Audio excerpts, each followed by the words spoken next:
오늘 말씀의 제목이 행복한 가정이에요. 자, 여러분의 가정이 행복하기를 원하시지요? 네? 행복하기를 원해요. 행복하기를 모두가 다 소원을 하고 있어요. 그런데 문제는 행복하지 않다는 거예요. 가정이 행복해야 되는데 행복하지 않아요. 얼마나 안타까운 사실인지 몰라요. 우리가 분명히 알아야 할 것은 행복한 가정은 저절로 되는 게 아니에요. 가꾸어야 돼요. 노력해야 된다는 거지요. 행복한 가정은 만들어지는 거예요. 여러분, 우리가 정원, 꽃밭을 보면은 가꾸지 않는 정원은 잡초가 무성해져요. 그죠? 예? 얼마 되지 않아가지고 그 꽃밭이 무너지고 말아요. 정성을 다해서 가꾼 정원은 꽃이 만발합니다. 벌나비가 날아듭니다. 그리고 오고 가는 사람들의 마음을 사로잡아요. 그래서 그 앞에서 사진도 찍기를 원하고 또한 그곳에 머물러 있기를 원하는 거예요. 가꾼 정원은 그렇다 이 말이에요. 가정이 행복하면은 사회가 안정이 돼요. 그리고 국가가 번영을 이루게 되는 거예요. 교회에 속한 여러분의 가정들이 다 평안하게 되면은 교회는 저절로 붕이 되게 돼 있는 거예요. 가화만사성이라는 말이 있죠. 가정이 평화롭고 화목해야 다른 모든 것들이 다 잘 된다는 말이에요. 여러분, 누구나가 다 원하는 가정의 행복, 어떻게 해야 행복한 가정을 만들 수 있을까? 부모만 잘해서 되는 것도 아니에요. 그렇다고 자녀들만 또 잘한다고 해서 되는 것도 결코 아닙니다. 가정을 이루는 가족 모두가, 엄마도 그렇고 아빠도 그렇고 또 나도 그렇고 너도 그렇고 동생, 형, 누나 할 것 없이 모두가 다 노력을 해야 돼요. 가정의 당을 맞이해서 가정을 행복을 위해서는 첫째 조건이 있어요. 가정의 행복을 위해서 첫째 조건이 뭐냐? 이는 절대적 조건이에요. 있어도 그만 없어도 그만이 아니라 반드시 이 조건이 갖추어져야 돼요. 그것이 뭐냐면은 주님을 모신 가정이 돼야 돼요. 하나님을 인정하는 가정이 돼야 돼요.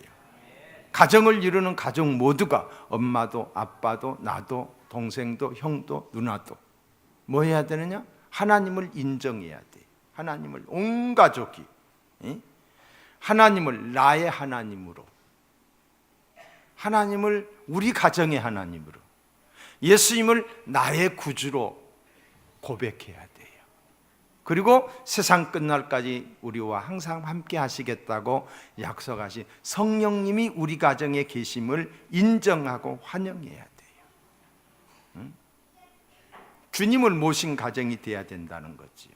여러분, 행복은 관계에 있습니다. 제가 항상 강조하는 이야기, 제가 결혼식 할 때마다 가서 꼭 이야기를 해요. 행복은 소유에 있지 않다. 행복은 환경에 있지 않다. 여러분, 어제 제가 그저께 금요일 날 서울 갔다가 금요일인 줄 모르고 차표를 좀 늦게 끊으려고 했더니 다 매진됐어요. 고속버스도 매진, 열차도 다 매진. 그래서 서울역 앞에 어느 저기서 잤어요. 잤어. 그리고 아침에 일찍 일어나가지고 또 시계를 잘못 봐가지고 5시 5분에 첫 차인데 4시 5분인 줄 알고 나가서 한참 기다리다가 잤는데 차를 타고 오는데 50분밖에 안 걸린 거야. 얼마나 편리해요. 옛날에 비하면은 얼마나 편리한지 몰라요. 근데 옛날에 비해서 우리가 더 행복하냐? 환경은 좋아졌어요. 입는 옷도 얼마나 좋고 먹는 것도 얼마나 풍성하고, 근데 행복하냐라고 했을 때 행복하지 않대요. 행복 지수가 옛날에 비해서 한없이 떨어지고 있어요. 왜 그런지 아세요? 관계가 불편하기 때문이에요. 관계가 좋지 않기 때문이에요. 부부 관계가 좋고 부모와 자식의 관계가 좋으면 그 가정은 행복한 가정이고 그 사회는 건강한 사회고 그 나라는 잘 되게 돼 있는 줄로 믿습니다. 여러분, 성경을 보면은 부부 관계를 이야기해요. 부부 관계를 이야기하면서 누구의 애를 들어서 부부의 관계가 이러해야 된다. 또 부자 관계를 이야기하면서 부자의 관계, 아버지와 아들, 엄마와 딸의 관계, 이런 관계들을 설명해서 예를 들어서 설명해요. 그 예가 누구냐? 예수님이에요. 예수님 같이 하라고 이렇게 설명을 하고 있어요.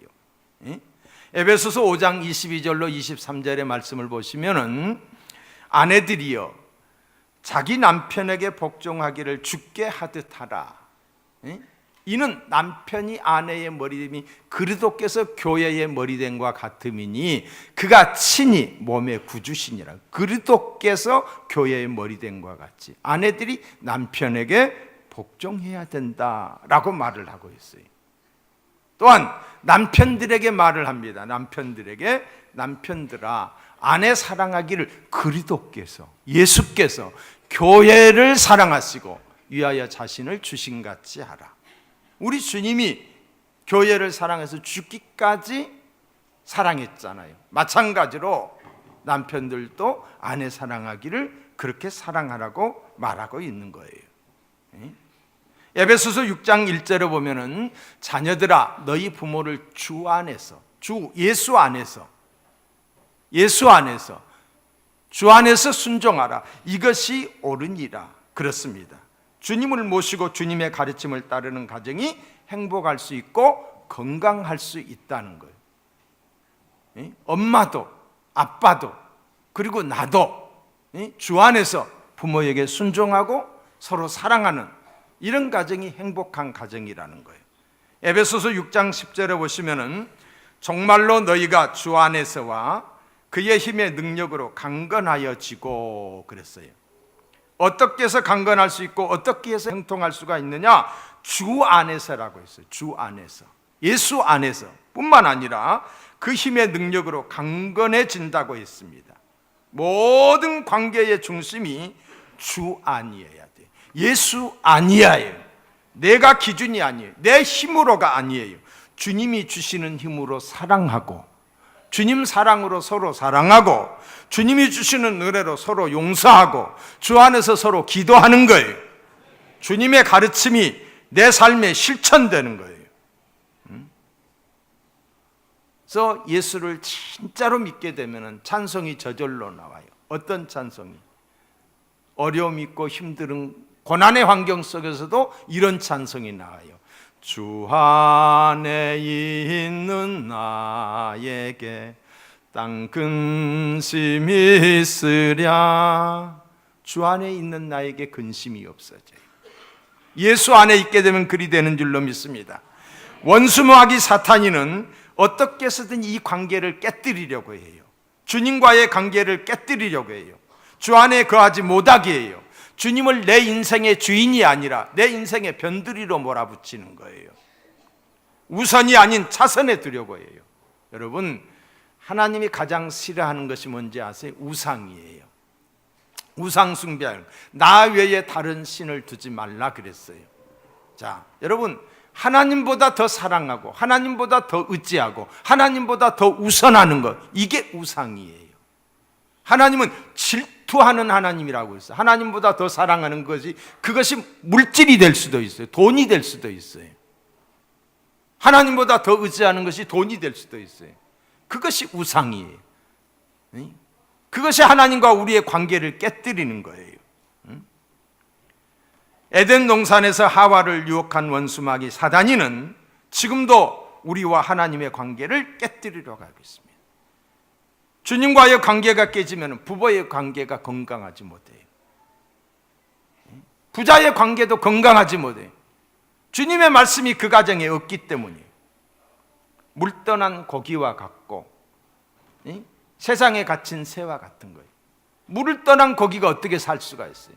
세상에 갇힌 새가 어떻게 자유로울 수가 있어요?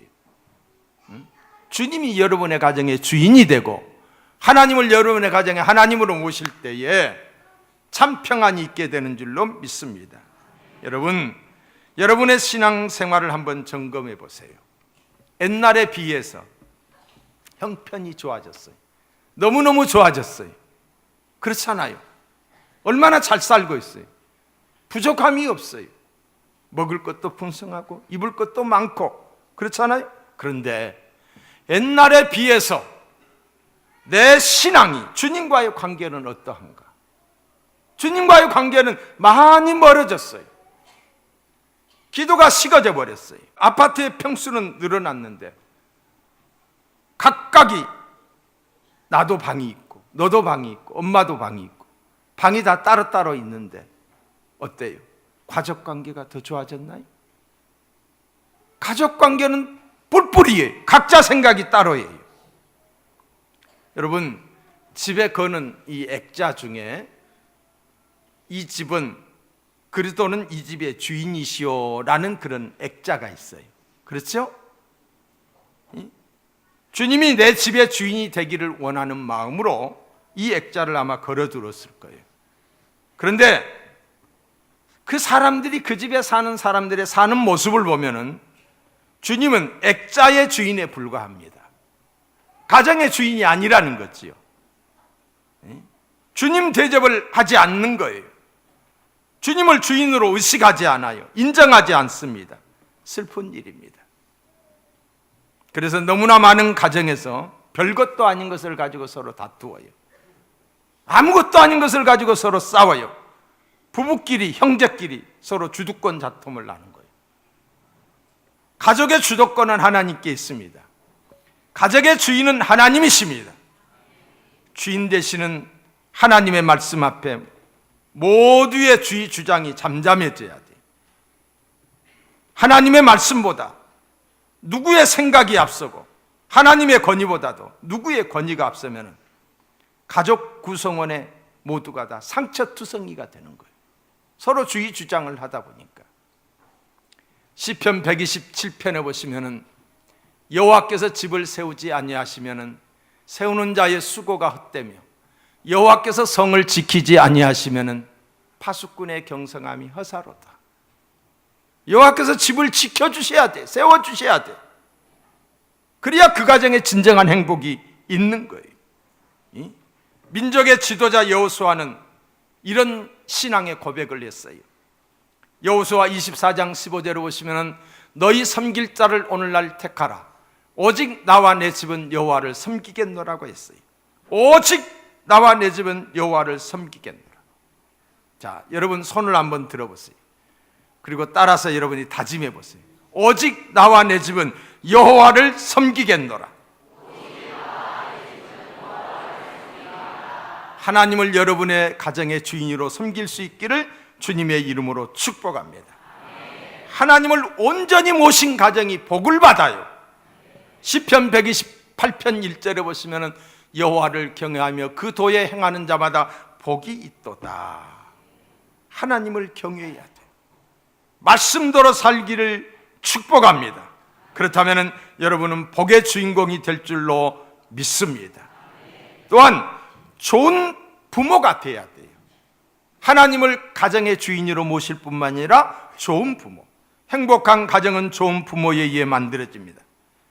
그럼 좋은 부모가 누구입니까? 자녀에게 신앙을 심어주는 거예요. 자녀에게 하나님을 깊이 알게 해주는 거예요. 제가 전도사 시절이 있었어요. 춥고 배고플 때, 정말 가진 것이 없었을 때, 온 지하에서 살 때, 온 지하 문이라고는 조그마한 것 50cm 조그마한 문 하나 있는데 겨울이 되니까 온 방이 총천연색으로 곰팡이가 피어요. 물이 줄줄 흘러요. 그런 데서 제가 신혼생활 했어요. 근데 그 어려웠을 때에 저에게 찾아온 사람이 있었어요. 저 예산 출신이에요. 사과 나오는데 사과 농사를 지어가지고 찾아왔어요. 제가 섬기던 교회 권사님, 저는 감리교에 있었거든요. 감리교 전도사로 있는데 감리교 권사님, 젊은 권사님이, 그분이 사과도 사가지고 오고 때로는 뭐예요? 겨울에는 추울 때 와가지고 오리털 파카도 벗어주고 가고 저에게 굉장히 힘이 됐어요. 그런데 그분이 하나님이 축복하시니까 복이 됐어요. 진짜 복을 많이 받았어요. 설명하기 그래요. 시간 많이 걸리니까. 근데 그분의 할머니가 예산에서 교회를 7개를 개척을 했던 분이셔요. 신앙의 뼈대가 있는 가정이에요. 근데 그분이 미국의 기술사장으로 스카웃이 돼가지고 가게 됐어요. 근데 초청을 했어요. 그래서 집에 갔어요. 집에 갔는데 그 집에 아이가 재성이와 애은이가 있어요. 근데 이 두 아이가 이제 초등학교 다니는 아이들인데, 하나는 아직 막 들어가려고 하고 있는 아이들인데, 근데 아주 똑똑했어요. 그 서울에 그 노란 옷 입고 다니는 초등학교 있잖아요. 리라 초등학교인가. 거기를 다녀요. 그래서 자녀 교육을 어떻게 시키냐고 물었어요. 그랬더니 물론 그 전에 제가 섬기던 교회가 이 삼각형 교회였어요. 삼각형, 지붕이 삼각형 이렇게 돼가지고 아주 좁아 빠진 교회인데, 그때는 이 심야 기도가 아니라 철학 기도였어요. 철학 기도 할 때마다 이 애들이 따라가지고 옆에 이렇게 앉아 있는데 지네들이 보는 성경이 있어요. 근데 성경을 통해서 한글을 터득한 거예요. 근데 아주 탁월한 애들이. 근데 그 집에 초청을 받아서 갔는데 제가 물었어요. 어떻게 애들을 교육을 시키느냐? 저도 교육자지만 그분한테, 그분의 가르침이 제 가슴속에 맺혀 있어요. 뭐라고 말을 하냐면은 아이들한테 2가지를 강조를 한다. 하나는 엄마보다도 아빠보다도 하나님을 더 의지해야 된다. 하나님을 더 사랑해야 된다. 엄마 아빠는 니네들이 멀리 떨어져 있으면 볼 수 없지만 하나님은 보고 계신다. 엄마 아빠는 멀리 떨어져 있으면 너희들을 도와줄 수 없지만 하나님은 너희들을 도와주신다. 나보다도 엄마보다도 하나님을 더 사랑해라. 어린 아이들에게 있어서 엄마와 아빠는 하나님과 같은 존재예요. 근데 아주 어렸을 때부터 그것을 강조한 거예요. 그러니까 그들이 하나님께 기도하는 거예요. 하나님의 말씀을 어려서부터 보는 거예요. 또 한 가지는 너희들이 공부하는 이유는 하나님의 영광을 위해서다. 이제 초등학생들에게 그걸 심어주는 거예요. 초등학생들에게 가르쳐주는 거예요. 여러분, 생각이 바르면 축복이 생각을 따라오게 돼 있어요.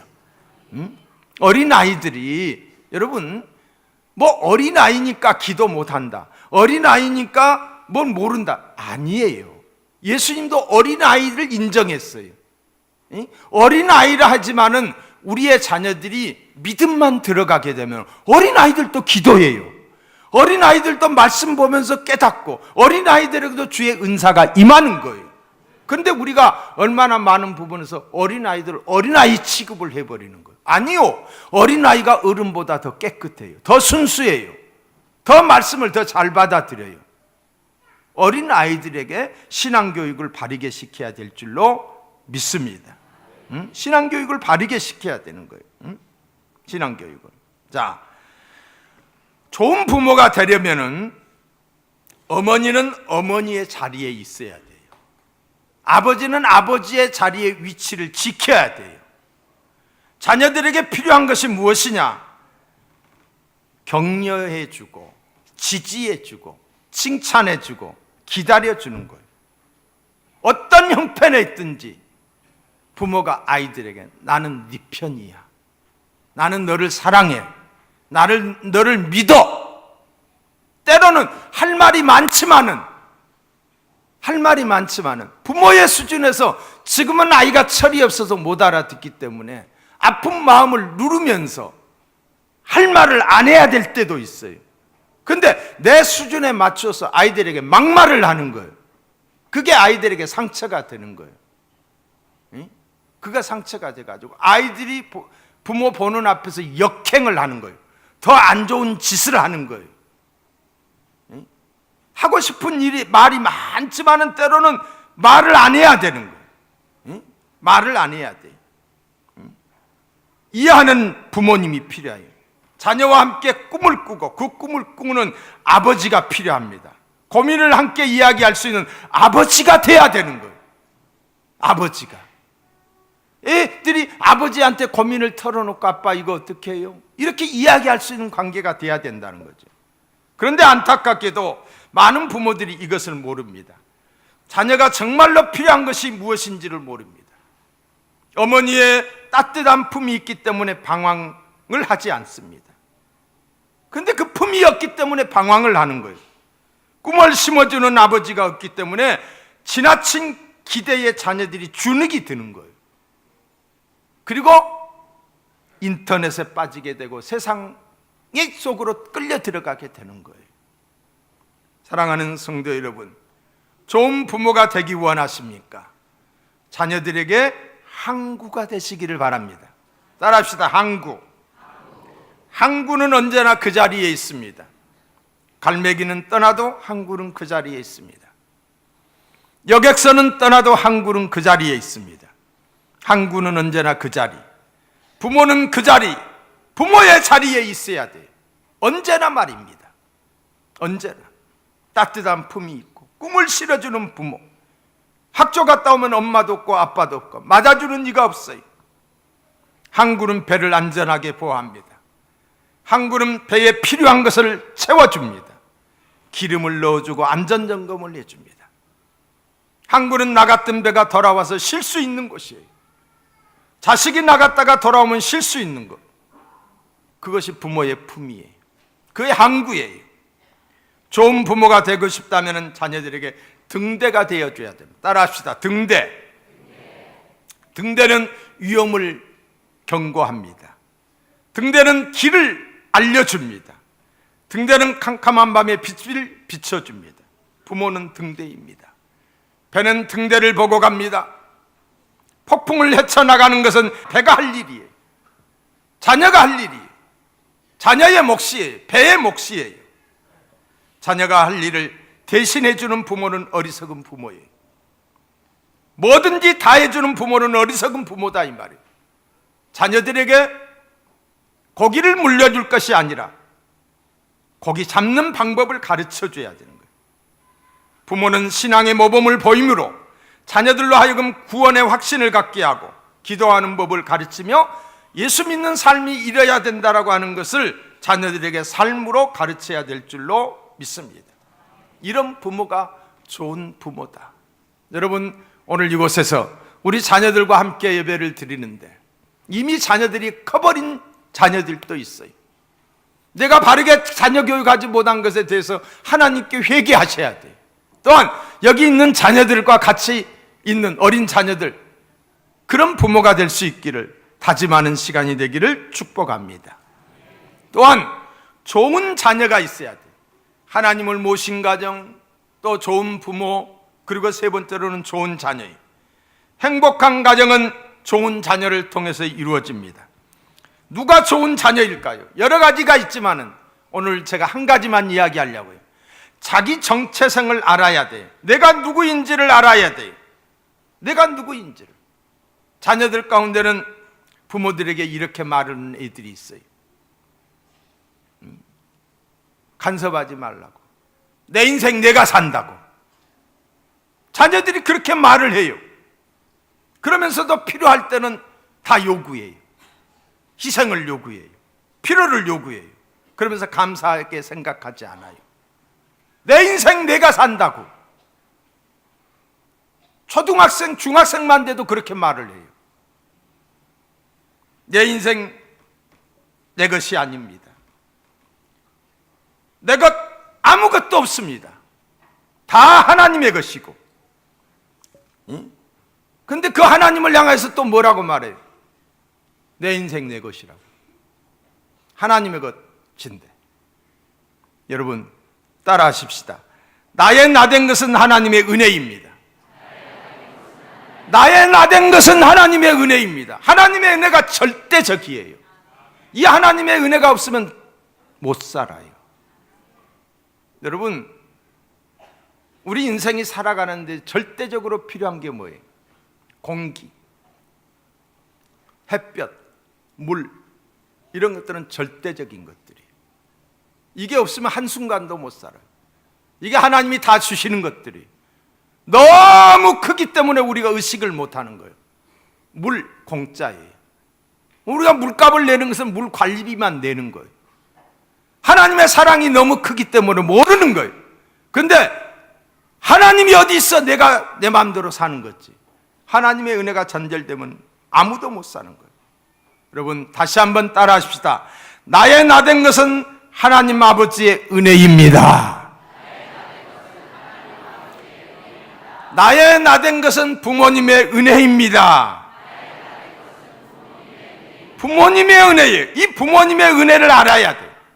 부모님의 희생과 사랑, 부모님의 헌신이 있었기 때문에 내가 오늘 이곳에 있는 거예요.